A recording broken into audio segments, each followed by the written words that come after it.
사랑하는 믿음의 가족 여러분, 안녕하십니까? 요한계시록 21장으로부터 22장 5절에 나와 있는 새 예루살렘에 대한 묘사를 다시 한번 살펴봅니다. 21장 10절 말씀, 성령으로 나를 데리고 크고 높은 산으로 올라가 하나님께로부터 하늘에서 내려오는 거룩한 성 예루살렘을 보니. 요한계시록 21장과 22장의 새 예루살렘에 대한 묘사는 여러 구절에서 요한계시록 17장과 18장의 바벨론에 대한 묘사와 평행을 이룹니다. 두 도성 사이의 평행구와 대조들이 요한계시록 12장 1절로 22장 5절에 나와 있습니다. 두 묵시는 7대접 재앙을 가진 동일한 천사에 의해 소개되었고, 두 경우의 요한이 그 광경을 목격하도록 성령께서 그를 데려가셨습니다. 바벨론은 큰 음료로, 새 예루살렘은 어린 양의 신부로 언급되었습니다. 두 도시는 보석으로 단장하였습니다. 음료 바벨론은 가증한 잔을 주고 새 예루살렘은 생명수를 제공합니다. 바벨론은 마귀들의 처소며 새 예루살렘은 하나님의 거처입니다. 바벨론은 부정한 것들과 가증한 것, 그리고 죄로 가득 찬 곳인 반면 새 예루살렘에는 부정한 것이나 가증한 것을 찾아볼 수 없습니다. 나라들과 바벨론의 왕들은 그들의 권세와 권위를 짐승에게 줍니다. 마찬가지로 나라들과 왕들은 그들의 영광을 새 예루살렘으로 가져옵니다. 새 예루살렘에는 그 중앙에 흐르는 생명수 강이 있는 반면 바벨론은 많은 물, 즉 유프라데스 강 위에 앉아 있습니다. 마지막으로 하나님께 대한 반역이 바벨론의 특징인 반면 그분에 대한 충성은 새 예루살렘의 특징입니다. 그러나 두 도시의 거주민들은 예리하게 대조가 되고 있습니다. 새 예루살렘에서 제외된 자들은 바벨론의 거주민들을 묘사할 때 사용된 것과 같은 말로써 묘사되어 있습니다. 예를 들면 바벨론의 시민들은 그들의 이름이 생명책에 기록되지 않는 반면 새 예루살렘의 거민들은 그들의 이름이 생명책에 기록되어 있습니다. 살인자, 음행자, 복술자들은 하늘 도성에서 배제된 반면 바벨론은 살인자, 음행자, 복술자들로 가득 차 있습니다. 예루살렘이 하나님의 백성을 상징하고 있는 반면 바벨론은 하나님과 그분의 백성의 원수들을 상징합니다. 진정한 의미에서 바벨론은 세상의 거짓 소망과 꿈을 대표합니다. 그것은 인간이 만들어내고 제공할 수 있는 최고의 것입니다.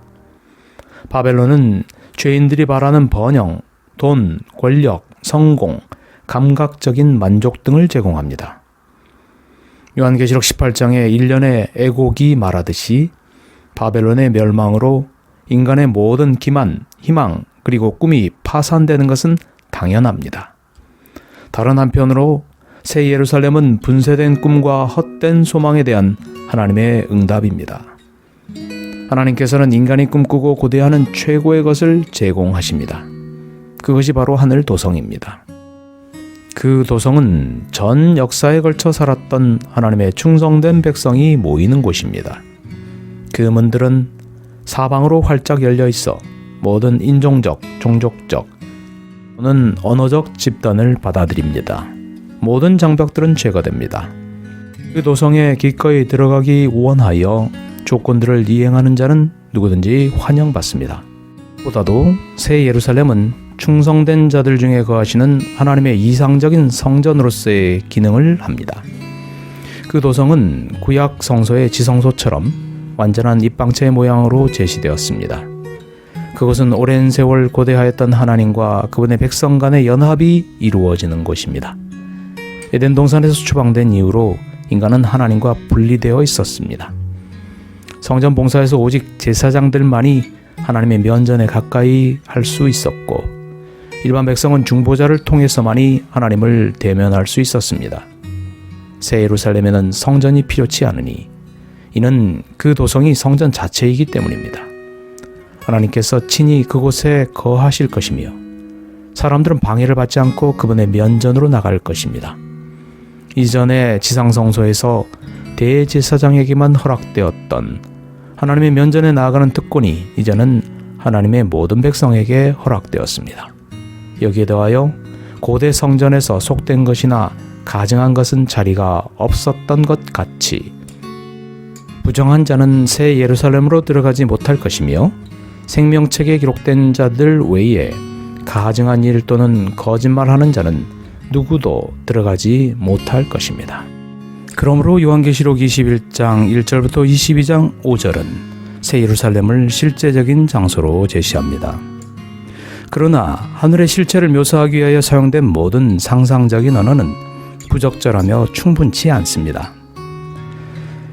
구속받은 자들이 새 땅에서 누리게 될 영광과 화려함에 대한 예시로 표현된 과 보석은 그저 희미한 예시일 뿐입니다. 이 세상의 부는 장차 올 부와 비교할 수 없습니다. 새 예루살렘은 영원한 생명과 무제한의 행복을 제공합니다. 그리스도께서는 요한계시록의 독자들에게 새 예루살렘의 거주민이 되라고 초청하고 계십니다. 모든 인간의 오랜 염원과 꿈에 대한 하나님의 응답인 새 예루살렘 성에 들어가게 되길 소망합니다. 감사합니다. 행복한 하루 되세요.